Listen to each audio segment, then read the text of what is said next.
Hey everybody, so I'm just gonna pop in on here right now. Yes, you see a change of clothes and I don't have any makeup on whatsoever and my hair's a mess, but I'm feeling a little off. Two of my kids aren't feeling well, especially my middle. She is so sick, the poor girl. She's been running a fever for 4 days now. She got the flu, but she's slowly on the mend.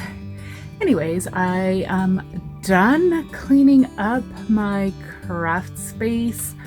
I will have a full tour for you in the new year, and I'll just show you the whole layout and everything and how I've stored all my stuff.